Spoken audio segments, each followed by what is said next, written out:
Graça e paz, queridos. Bom dia, shalom. Eu quero te convidar a ler o texto bíblico, no Evangelho de Marcos, capítulo 11, de 12 a 14.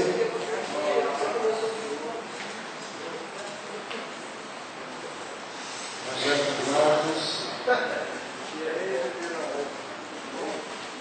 capítulo 11, de 12 a 14. O texto da palavra de Deus diz assim: no dia seguinte, quando saíram de Betânia, teve fome. E vendo de longe uma figueira com folhas, foi ver se nela porventura acharia alguma coisa. Aproximando-se dela, nada achou, senão folhas, porque não era tempo de figos.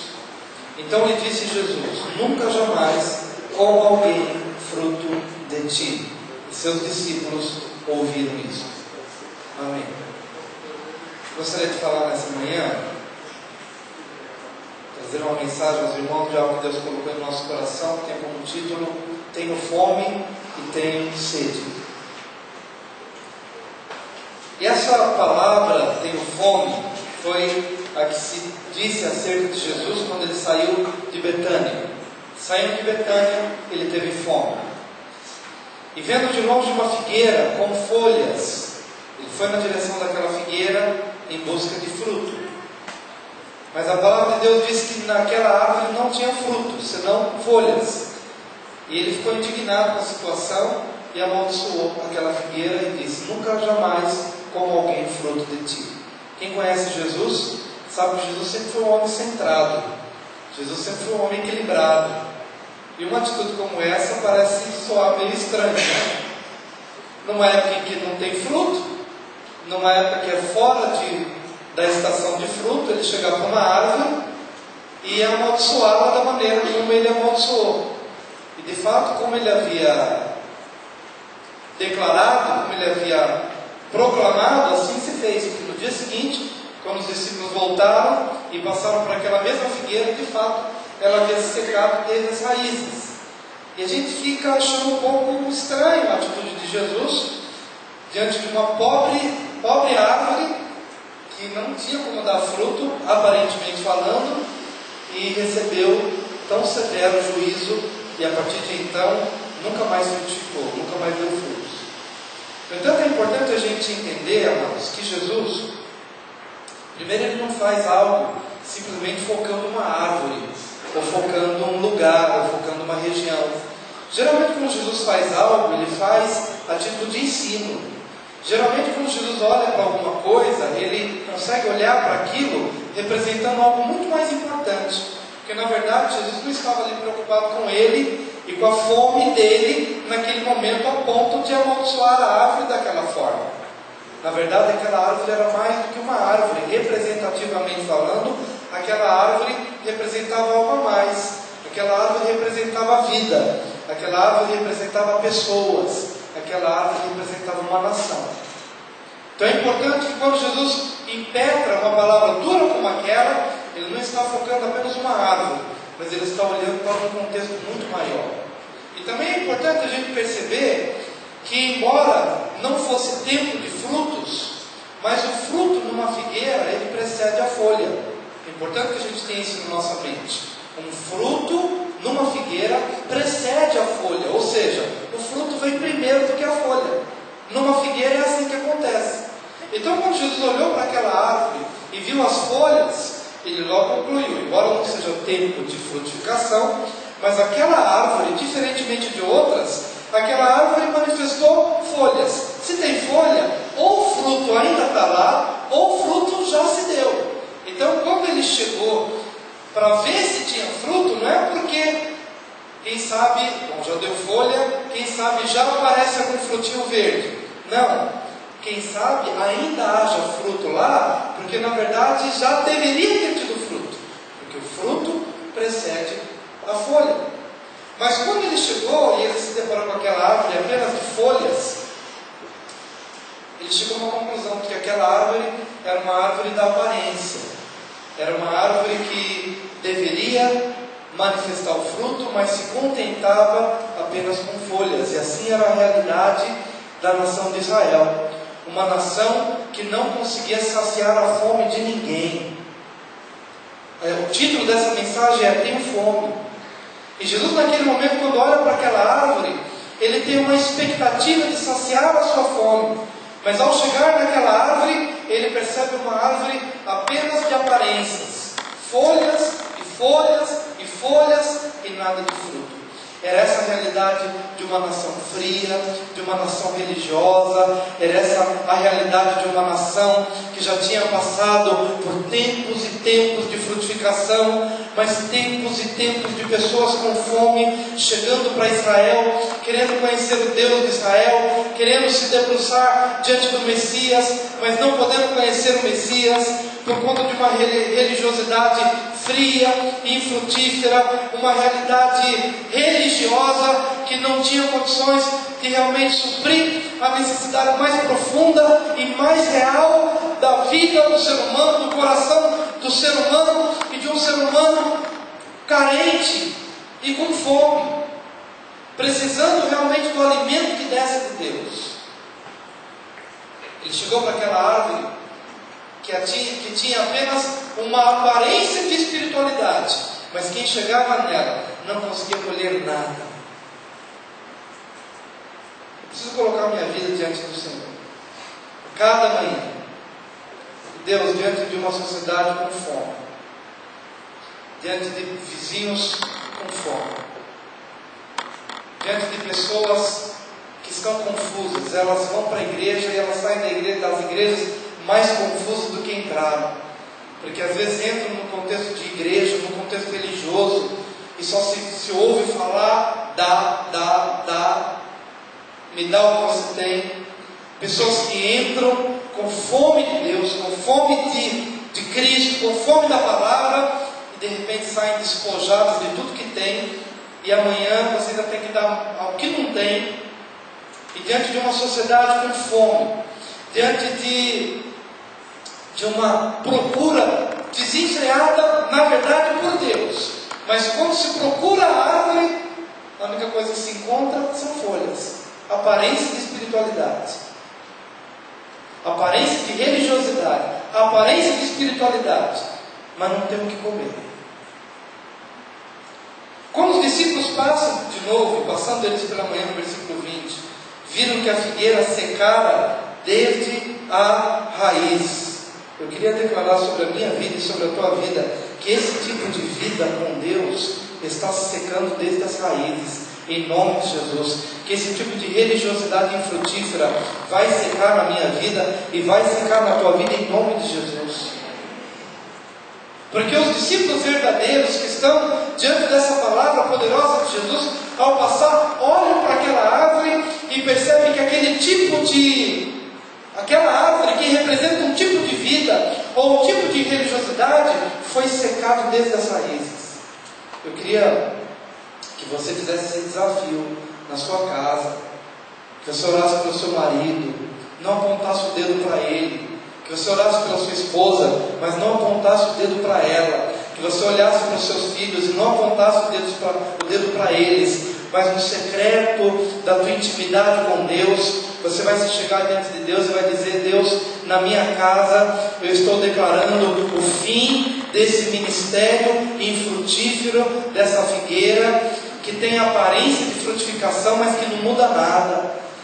No teu quarto, caladinho, diante de Deus, calado diante da tua família, para que você não se veja de repente apontando o dedo acusador para um ou para outro, mas no secreto do teu conselho diante de Deus, chegar diante do Senhor e dizer: Senhor, a minha casa não tem frutificado, a minha casa tem sido uma família de folhas, mas que não dá fruto.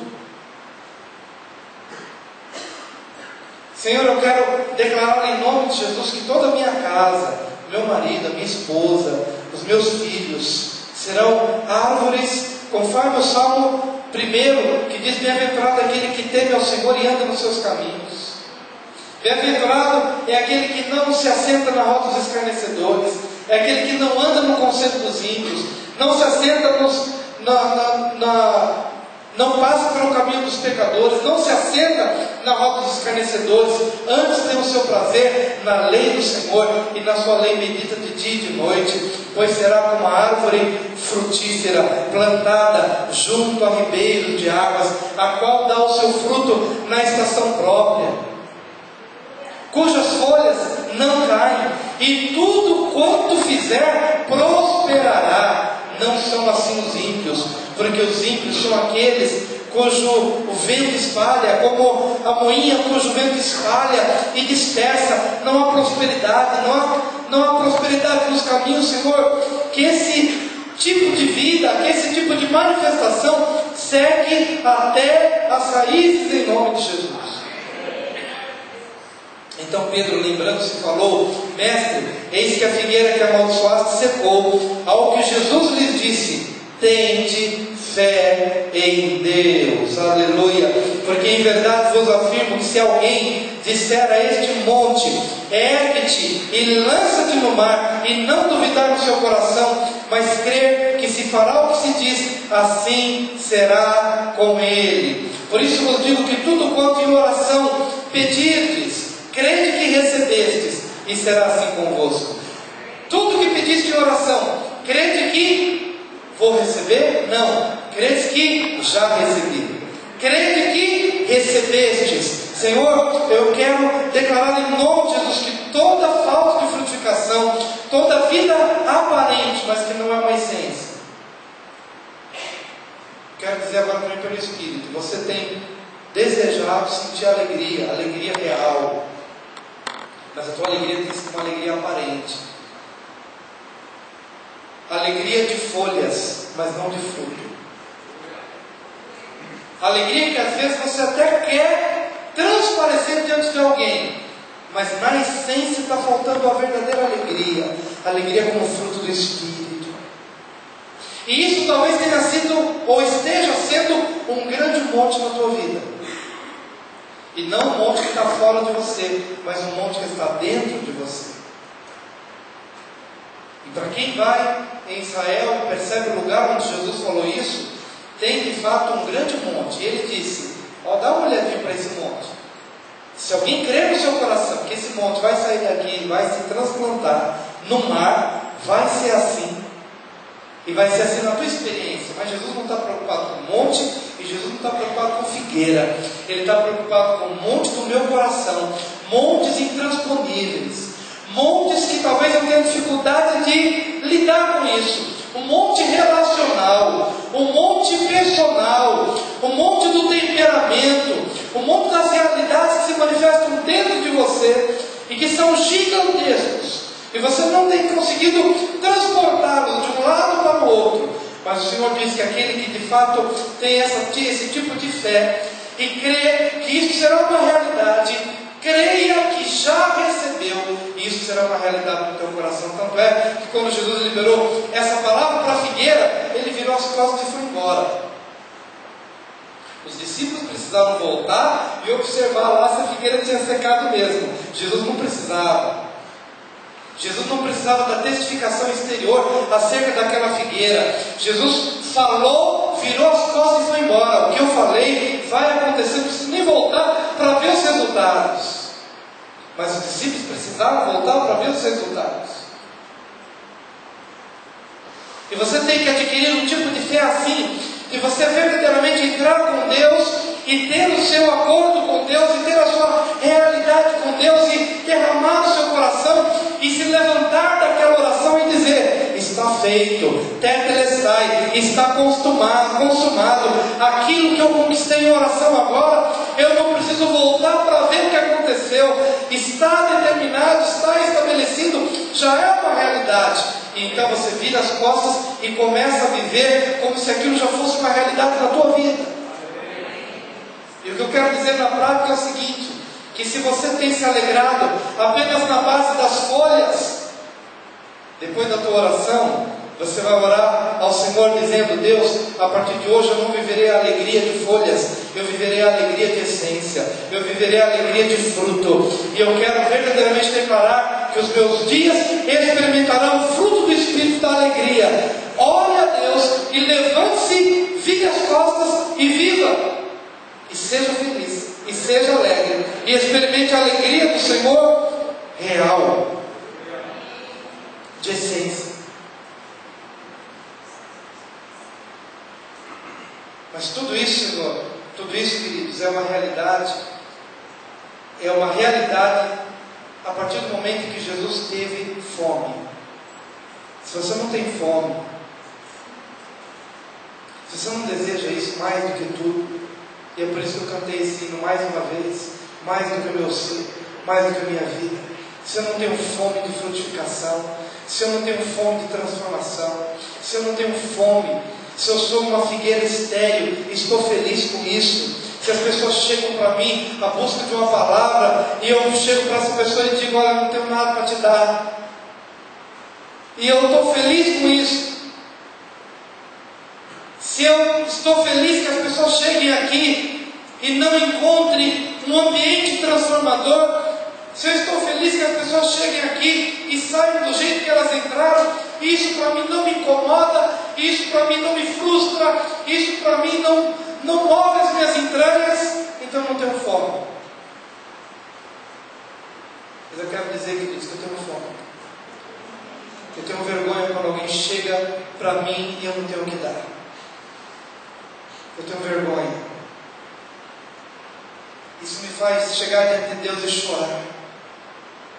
Isso me faz chegar diante de Deus e dizer: Deus, miserável homem que sou, quem me livrará do corpo dessa morte? Miserável homem que sou. Eu tenho vergonha. Mas se eu não chego ao nível da fome, se eu não chego ao nível da indignação, se eu não chego ao nível da percepção de que isto é mortal e tão cruel, que Jesus foi tão cruel com aquela árvore, e porque ele foi cruel com aquela árvore, porque aquela árvore representava uma nação infrutífera.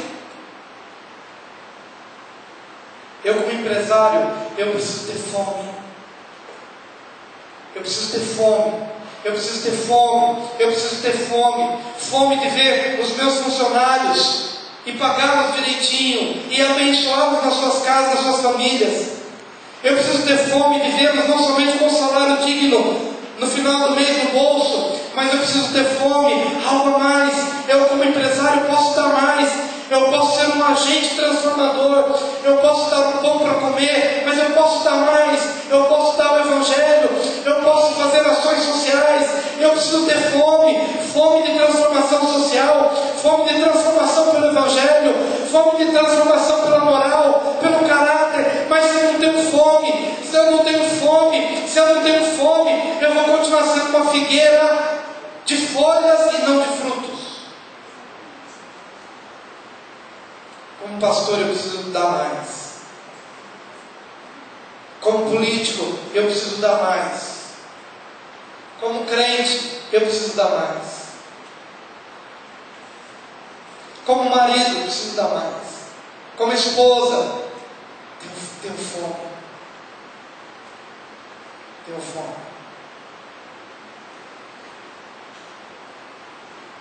Tenho fome.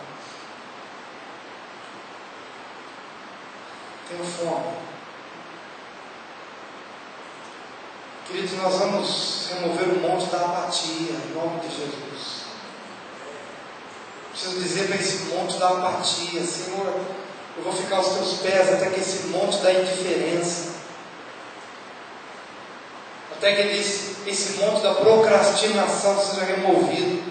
Porque o mundo da procrastinação está apenas dizendo: olha, o ano de 2012, no ano de 2012, as coisas vão acontecer.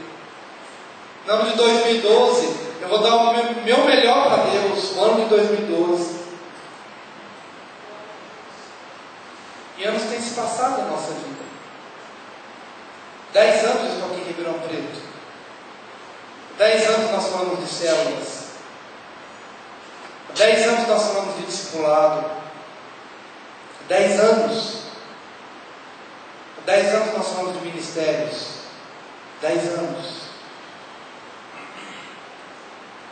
Eu, quando começo a olhar para o potencial que Deus tem dado, gente boa, gente capaz, gente pode fazer diferença. 10 anos. 10 anos. Dia 5 de dezembro, o ônibus chegou com a mudança aqui em Ribeirão Preto. Dia 5 de dezembro de 2001. Pouco tempo depois da queda das Torres Gêmeas. Estava lá em Santo Amaro, ali olhando para as torres caindo. Eu pensei, meu Deus, o que vai ser dos próximos anos? Estou deixando São Paulo para ir para Ribeirão Preto. As torres estão caindo. Estamos começando um tempo profético que o mundo nunca viu. O que será dos próximos 10 anos? Eu me perguntava, no dia 11 de setembro de 2001, o que será dos próximos 10 anos? Pois bem, 10 anos se passaram. 10 anos se passaram. Eu pergunto às pessoas que estão ao redor da minha vida, do meu ministério, já deixaram de ter fome? Já chegavam nessa figueira aqui e já comeram? Ou tem visto folhas?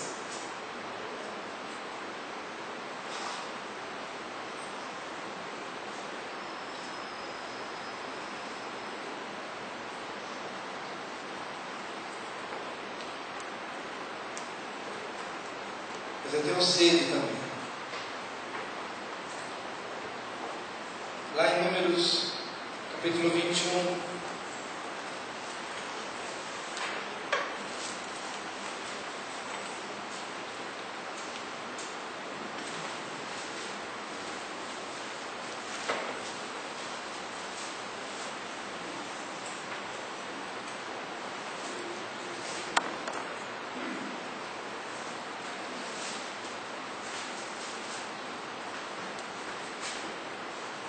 a palavra de Deus nos diz, Números 21, versículos 16, 17 e 18: Dali partiram para Beer. Este é o poço do qual disse o Senhor a Moisés: Ajunta o povo e lhe darei água. Então cantou Israel este cântico: Brota ao poço, entoai-lhe cânticos, poço que os príncipes cavaram, que os nobres do povo abriram, com cetro, com seus bordões, e do deserto partiram para Mataná. Tenho sede. Diga para o seu vizinho: tenho sede.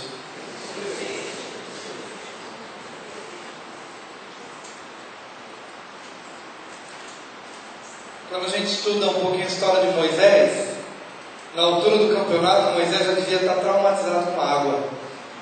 Primeiro porque ele já nasceu, o nome dele era tirado das águas. Então ele já nasceu ali no contexto, escondido por 3 meses, num cestinho ali no Rio Nilo. Tirado das águas, já nasceu brigando com a água. De repente ele tem que estender a vara e abrir o mar vermelho, mais água no caminho dele. 3 dias depois de um grande milagre, de abrir o mar vermelho, chega nas águas de Mara, encontra as águas amargas. E o Senhor mostra uma árvore, joga uma árvore na água e ela vai se transformar em água doce. Eu me percebi falando árvore, desde que 10 anos faz. Pegou a árvore paulistana, e jogou ali nas águas amargas. E elas se converteram em águas potáveis, saudáveis, águas. Chegou um momento em que o Senhor, o povo continuou com sede.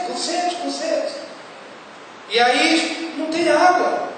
Já transformei a água ali da amarga em doce, mas agora não tem água. Tudo bem, Moisés, vai lá e fere a rocha, vai sair água. Ele vai lá, fere a rocha e sai água abundante. Glória a Deus por isso. Águas, águas e águas. Ele caminha mais um pouco, depois de alguns anos. Na linguagem popular, ele já não aguenta mais ter tanta sede. Tem que arranjar água de onde não tem. E o povo reclamando, dizendo: quero comer, e não tem água, esse deserto maldito, já estou cansado desse maná vil, essa comida desprezível que sai, estou cansado. E Moisés também vai se afadigando, Moisés também vai ficando cansado, porque os anos se passam e ele não entra, 40 anos ali, e o povo dizendo: quero isso, quero aquilo, quero outro e tal, e ora bate na rocha, ora joga a árvore na água, ora tem que estender o bordão e o mar se abrir, e abre o desafio, e chega um momento que ele fica indignado, e o Senhor fala: tudo bem, vai lá para a rocha e fala a rocha, não precisa mais ferir a rocha, fala a rocha que vai sair água. E ele já indignado bate na rocha de novo, e pela misericórdia de Deus sai água, mas não era para ele ter batido, era para ele ter falado a rocha, mas sai água, porque Deus é bom, eu sou misericórdia dura para sempre. Mas depois Deus chega para Moisés em particular e fala: vem cá, Moisés, eu falei para você falar a rocha, não falei para você bater na rocha, vem cá, meu filho, você está estressado, você não aguenta mais ver água na tua vida, você não aguenta mais ouvir reclamação na tua vida, e por conta disso você não vai entrar na terra prometida. Fica tranquilo que você vai para o céu, mas na terra prometida você não vai, fica aqui. Moisés fica chateado com aquilo, continua caminhando, até que chega um momento que falta água de novo, e na hora que falta água de novo, fico me vendo no lugar de Moisés, acho que ele começou a tremer, né? Quando o povo começou a pedir água de novo, ele já sabia que por conta disso já não tinha entrado na terra prometida, Deus tinha dado um jeito ali para que não fosse mais. Mas agora é interessante, queridos, que Deus não pede para ele usar o bordão, não pede para falar rocha, não pede para bater na rocha, está faltando água. O povo continua com sede, mas a estratégia agora é diferente. E vejam que essa experiência do falar a rocha e Deus dar uma dura nele, foi um capítulo anterior desse que nós acabamos de ler. Está no capítulo 20. E é no capítulo 21 que eles se veem de novo com sede. E dali partiram para Beer. Este é o poço do qual disse o Senhor a Moisés: ajunta o povo e lhe darei água. Então cantou Israel este cântico: brota, ó poço, entoai-lhe cânticos, poço que os príncipes cavaram, que os nobres do povo abriram, com o cetro, com seus bordões. Moisés, você vai descansar agora. Você passou a vida inteira dando água para o povo, mas chegou a hora do povo aprender a cavar por si mesmo.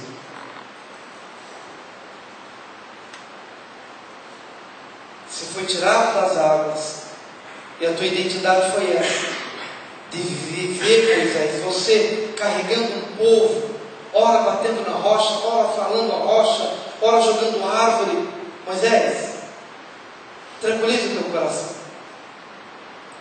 porque chegou o momento, querido Moisés, em que o povo vai começar a aprender a tirar água através dos seus louvores, através dos seus cânticos, e os seus príncipes usarão os seus próprios bordões. E é interessante que aquele lugar passou-se a se chamar Beer. Só quer dizer Beer? Beer quer dizer poço. Parece que eles chegaram a um lugar onde tinha um poço ali prontinho, e por isso aquele lugar vai se chamar Beer. Foi assim? Não. Eles chegaram num lugar que não tinha nada.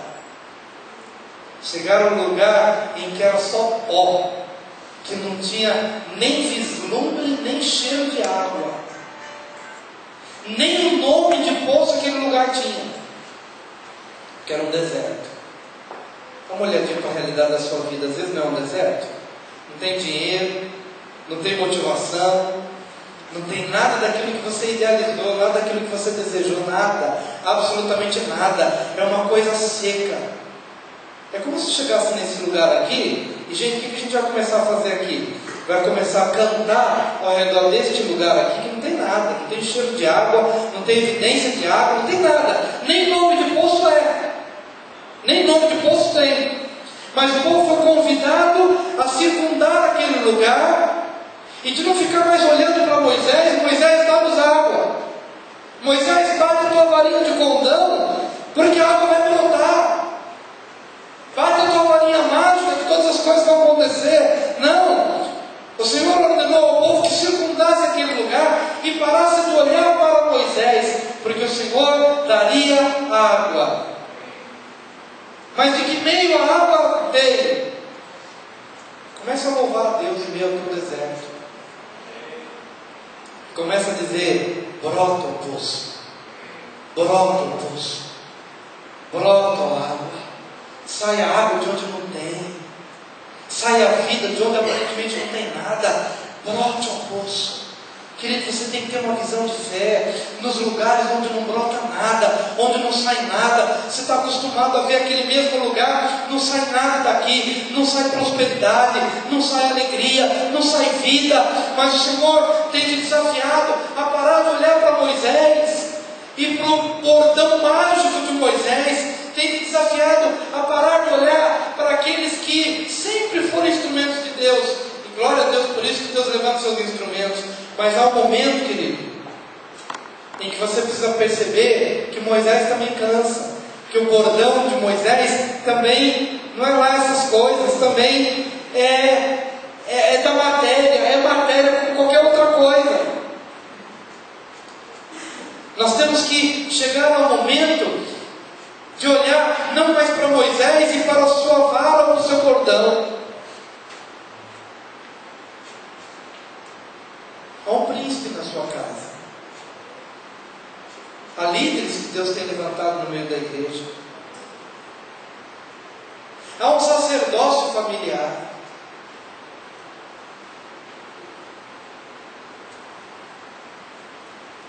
E tudo isso se manifesta num lugar de deserto.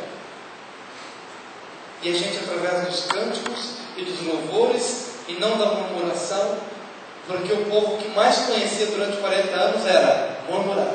Não tenho isso, não tenho aquilo, não tenho dinheiro, não tenho carne, não tenho fruta, não tenho nada, não tenho marido, não tenho esposa.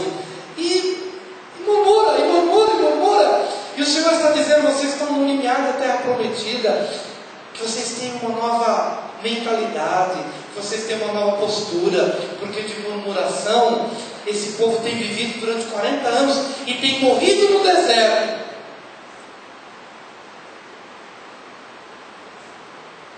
No limiar da terra prometida, nós possamos absorver uma nova linguagem, a linguagem do louvor. Não tem, mas vai ter.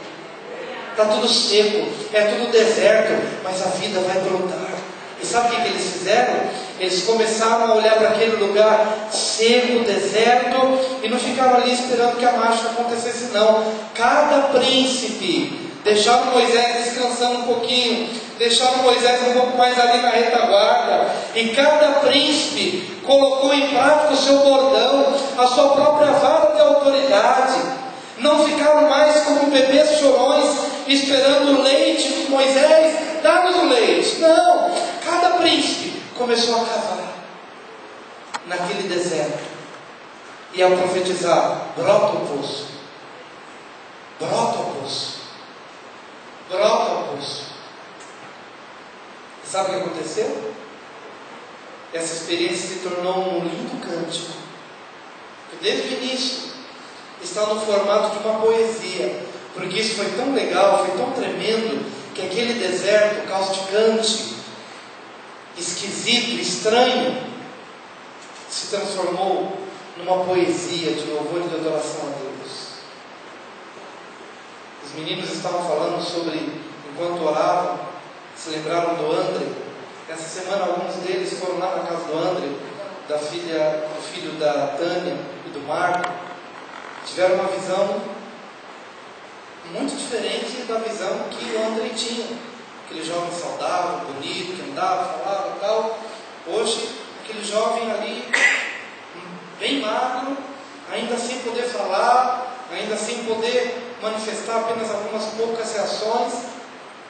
E a gente fica pensando: meu Deus, que deserto para a família que vira à noite e acorda pela manhã com aquele quadro, com melhoras assim tão grão de areia, dia a dia, tão pequenininho,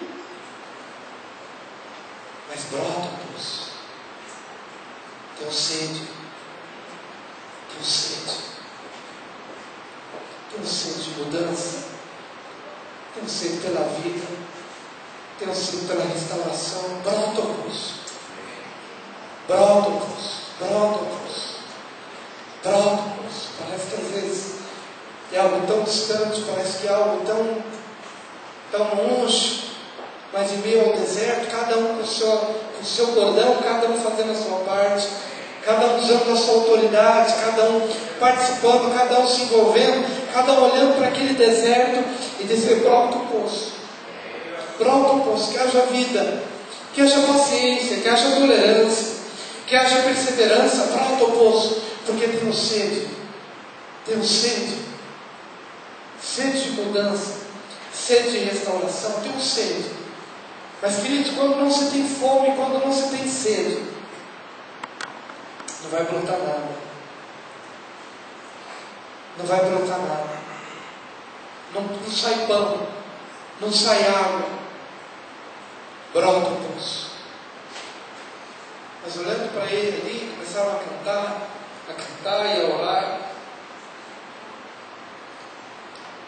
Enquanto eles cantavam, o André manifestou alegria da maneira como ele podia manifestar. E começou-se a cantar a música que ele gosta de ouvir. Filho, você está entendendo? E ele manifestava ali da maneira como ele podia. Tenho sede. Sede. Quantos e quantos jovens estão aí? Quantas e quantas famílias estão aí? Com fome e com sede. Quem são os príncipes do nosso meio levantados para usar o seu bordão para mitigar a sede desse povo?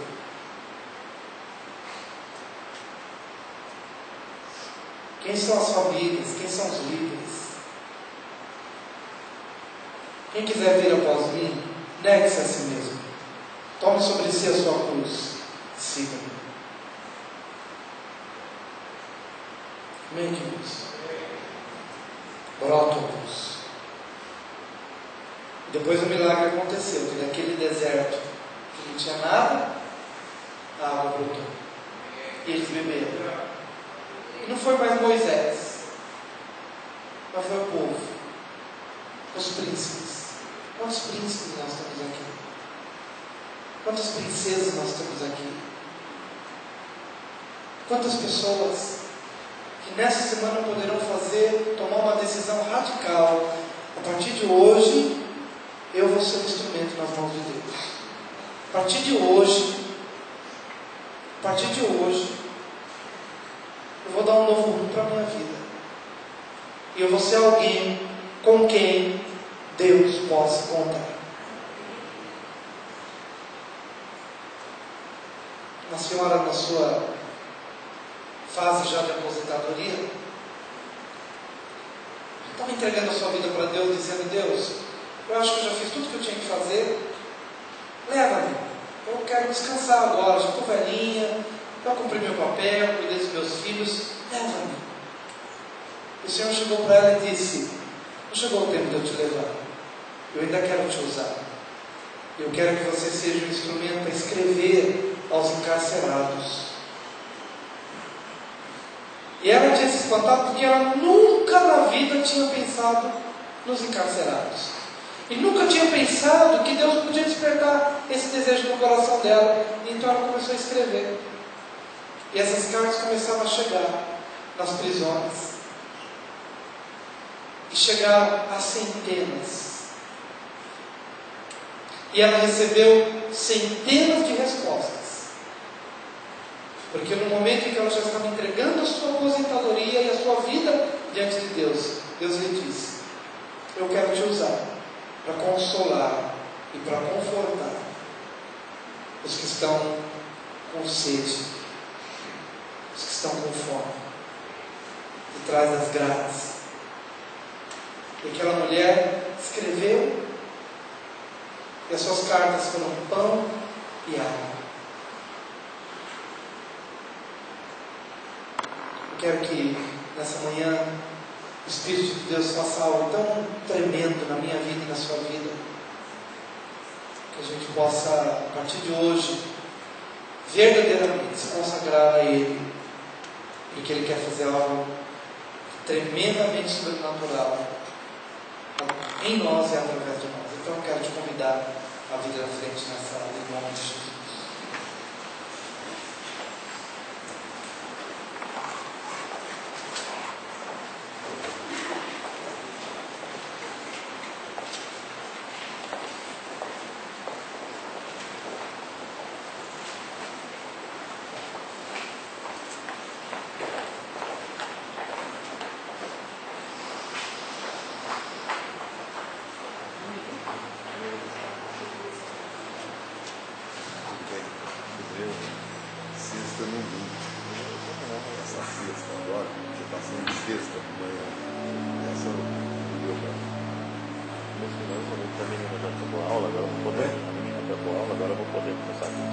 Quando Jesus olhou para Jerusalém, ele chorou dizendo: Jerusalém, Jerusalém, mas não sei se é essa parte. matas os profetas Essa semana e ainda aqueles que a ti são enviados. Quantas vezes quis eu ajuntar-te como uma galinha junto os seus pintinhos debaixo das asas,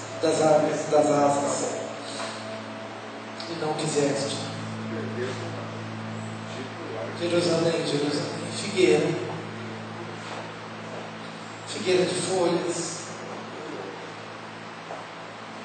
Ó Jerusalém, Jerusalém.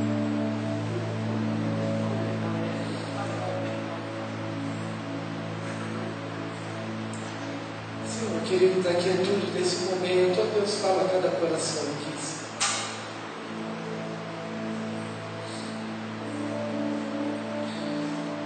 Ó Senhor querido, de todo o nosso coração, ó Deus.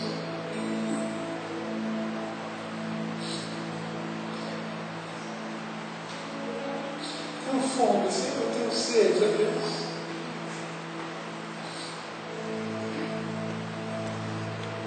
Ó Senhor querido.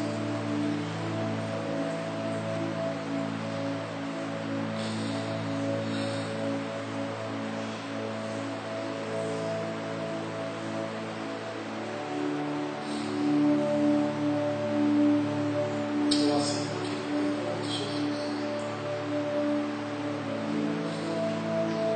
Tenho fome, Senhor. Tenho sede, Senhor, esse é o clamor de uma cidade, esse é o clamor de uma nação, esse é o clamor dos povos não alcançados.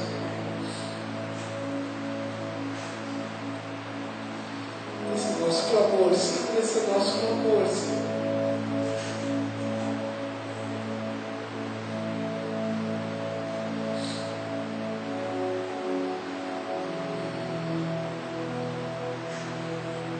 Pensa na sua casa, pensa nos seus vizinhos.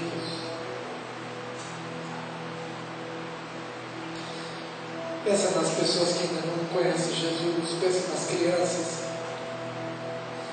que ainda estão morrendo na África. Mas pensa também nas crianças que estão morrendo aqui em Ribeirão Preto.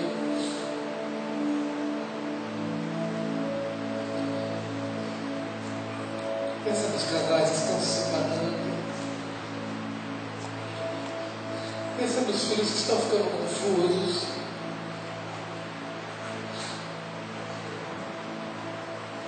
Pensa nas pessoas que estão indo para o inferno. Tenho fome, Senhor. Tenho sede, Senhor. É o clamor a Deus de um povo que ainda não te conhece.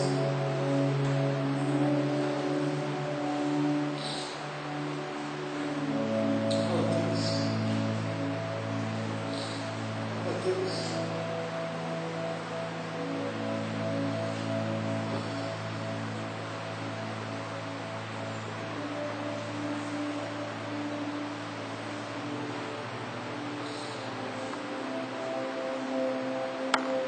Pode ficar no que você está lá, pode ficar naquilo que você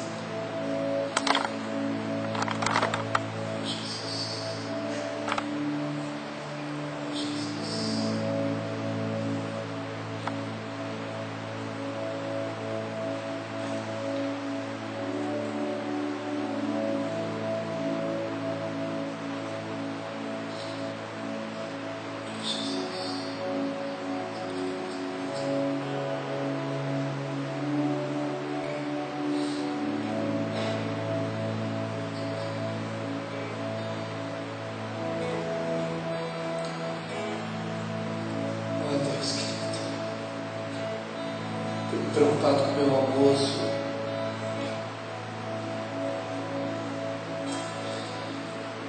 Oh Deus.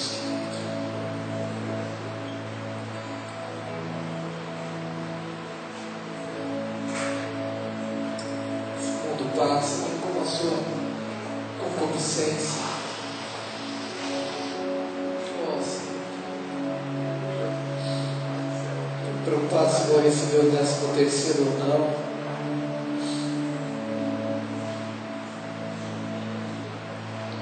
Deus muda as minhas prioridades, muda os meus valores.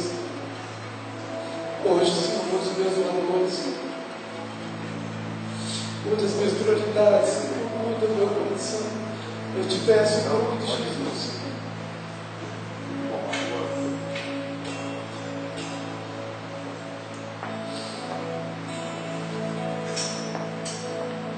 Hoje, Senhor,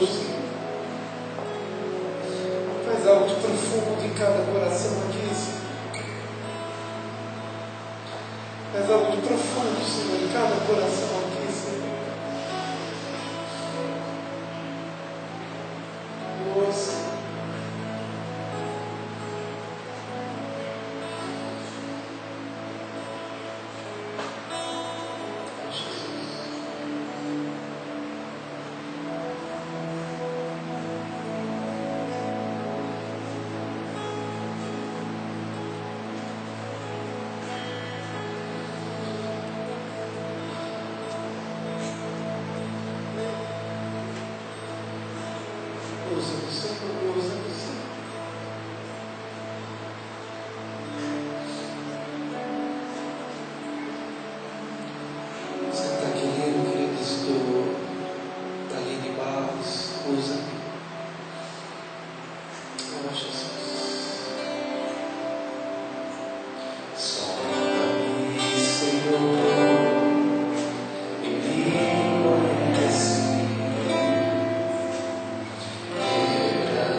ser usado pelo Senhor, você primeiro precisa entregar o seu coração para Jesus.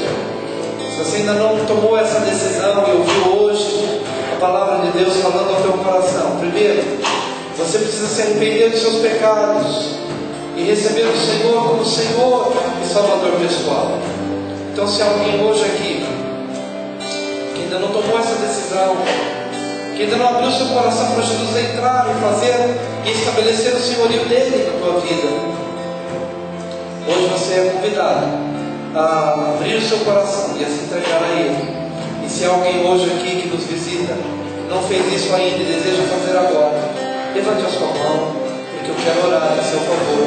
Se você quer confessar Jesus como Senhor e Salvador pessoal, levante a sua mão, eu quero orar em seu favor. Há alguém hoje aqui que nos visita, desejoso de entregar o seu coração, levante a sua mão, quero orar em seu favor, em nome de Jesus, em nome de Jesus. Então agora, se você já é de Jesus, você pode colocar a mão no seu coração e dizer: Senhor Jesus, eu ouvi a tua voz, e eu sei o que o Senhor plantou no meu coração. Eu não sei exatamente o que tu queres de mim, mas o que tu queres, tu tens a liberdade de o fazer da tua forma, do teu jeito, do teu tempo. O meu coração é teu, totalmente teu, para sempre, em nome de Jesus. Um abraço do seu irmão, celebre com ele a nova realidade em Cristo.